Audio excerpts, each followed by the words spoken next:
जन्म आणि बालपण. त्यावेळी शिवाजी महाराज छत्रपती झालेले नव्हते, ते सार्वभौम राजे नव्हते, तसे ते जहागीरदारच होते, पण कोणाचीही सत्ता आपल्यावर चालवून घेत नव्हते. आदिलशाही, कुतुबशाही, मोगलशाही यांसारखे शत्रू त्यांना वटणीवर आणायला टपलेले होते. एका सरदाराचा बंडखोर मुलगा एवढीच त्यांची प्रतिमा होती, पण कुणालाही आवरेना असा हा बंडखोर. उभा महाराष्ट्र त्यांच्या पराक्रमाने दिग्मूढ झाला होता. एका नवविवाहित तरुणीवर अत्याचार करणाऱ्या रांजाच्या गुजर पाटलाचे हातपाय याच शिवबाने तोडलेले होते. तोरणा, सिंहगड इत्यादी अनेक किल्ले त्यांनी स्वराज्यात आणले होते. रायरीच्या चंद्रराव मोर्याचा बिमोड यांनीच केला होता. कल्याण, भिवंडी ते रायरीपर्यंतचा मुलक यांनीच काबूज केला होता. यामुळे महाराष्ट्रात शिवाजी राजांच्या नावाचा दबदबा निर्माण झालेला होता. इकडे मे 1657 मध्ये पुरंदरगडावर सईबाईंना प्रसूती वेदना सुरू झाल्या. त्यांना यापूर्वी 3 मुलीच झाल्या होत्या. सखूबाई, रानूबाई, अंबिकाबाई. या खेपेला पुत्र व्हावा ही सर्वांचीच कामना होती. सारा शिवपरिवार पुत्र व्हावा यासाठी आसुसलेला होता. साऱ्यांची प्रार्थना जणू त्या जगदंबेने ऐकली आणि 14 मे 1657 शालिवान शके 1579 ज्येष्ठ शुद्ध द्वादशीला 10 वाजण्याच्या सुमारास पुरंदरावर एका युगपुरुषाचा जन्म झाला. भोसल्यांच्या वंशवेलीला अंकुर फुटला. नातवाला पाहून जिजाऊ साहेब अत्यंत प्रमोदित झाल्या. नातू म्हणजे दुधावरची साय, नाजूक प्रकृतीच्या सईबाई साहेब बाळणपणापासून सुखरूप बाहेर पडल्या.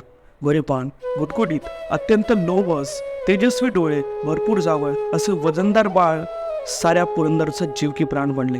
सारी कामे बाजूला ठेवून शिवाजी महाराज पुत्राचे मुखदर्शन करण्यासाठी पुरंदराकडे झेपावले. श्री शिवशंभूची कृपा म्हणून बाळाचे नाव शंभूराजे अर्थात संभाजी असे ठेवले. कदाचित जिजाऊ मासाहेबांचे थोरले दिवंगत पुत्र छत्रपती संभाजी महाराज यांच्या नावावरूनही या बाळाचे नाव संभाजी असे ठेवले असावे. श्री रामांना 3 माता होत्या, कौसल्या, सुमित्रा, कैकेयी. शंभूमाला अनेक माता लाभल्या. सईबाई, सोयराबाई, पुतळाबाई, सगुणाबाई इत्यादी सर्वजणच शंभूबाळांचा अत्यंत लाड करत होते. सईबाई साहेब प्रकृतीने अगदीच नाजूक होत्या. बाळ मात्र भलताच दणदणीत. आईकडून बाळाचे पोट भरेना. बाळासाठी दाई ठेवणे अत्यावश्यक होते. दुधासाठी किंवा दुधाईसाठी शोध सुरू झाला. नसरापूर जवळी कापूरबहाळ गावच्या गाडे पाटलांची पत्नी धाराई ही सुद्धा नुकतीच प्रसूत झालेली होती. आऊसाहेबांनी धाराईला अवतान धाडले व धाराई लगबगीने आपल्या बाळासह पुरंदरला आली. धाराईच शंभू बाळाची दूध आई झाली. महाराजांनी 26 होणांचे वार्षिक मानधन तिला दिले. शंभूबाळ वर्षाचे झाले तेव्हा स्वराज्यात 40 किल्ल्यावर महाराजांची सत्ता होती.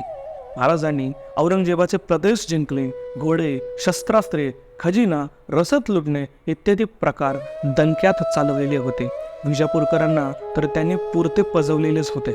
विजापूरकरांनी शिवरायांना कायमचे नष्ट करण्यासाठी अफझल खानाला पाठविला, पण महाराजांनी प्रतापगडावर 11 नोव्हेंबर 1659 त्याचा वध केला. अफझल खानासारख्या मातब्बर सरदाराची वाताहत झाल्याने महाराजांची सर्व शहाणी दास्तीस घेतली.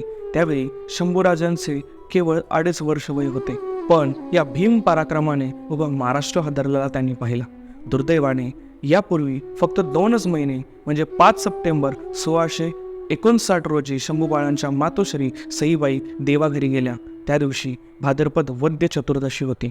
यानंतर प्रतापगड, पन्हाळा, वृषागड असे करीत काही महिन्यांनी शंभूराजे आणि जिजाऊ मासाहेब यांना येऊन महाराज आता राजगडाला भेटलेले होते. शंभूबाळ आपल्या बालपणात महाराजांच्या पराक्रमाच्या अनेक गोष्टी ऐकत होते. अफजल खानाचा वध, सुरतेची बेसुरत, सिद्धी जोहरच्या वेड्यातून सुटका, शाहिस्तेखानाची बोटे तुटली इत्यादी साऱ्या गोष्टी ऐकताना शंभूबाळांना खूप चेव चढत असे. शरीर अत्यंत डौलदार होते. मलखांब, जोर, बैठका, सूर्यनमस्कार इत्यादी व्यायाम चालूच होते. भालाफेक, दानपट्टा, घोडदव हेही शिक्षण चालूच होते. उमाजी पंडित आणि केशव पंडित संस्कृत भाषा, साहित्य, राजनीती, काव्य, रामायण, महाभारत यांचे बाळकडू शंभू महाराजांना देत होते. आणि असे करत शंभू महाराज 8 वर्षाचे झाले. तर हा होता धर्मवीर या शृंखलेतील पहिला भाग. हा भाग आपल्याला कसा वाटला हा आपण अभिप्राय कळवावा. जय हिंद, जय भारत, वंदे शिवराय, जय शंभूराजे.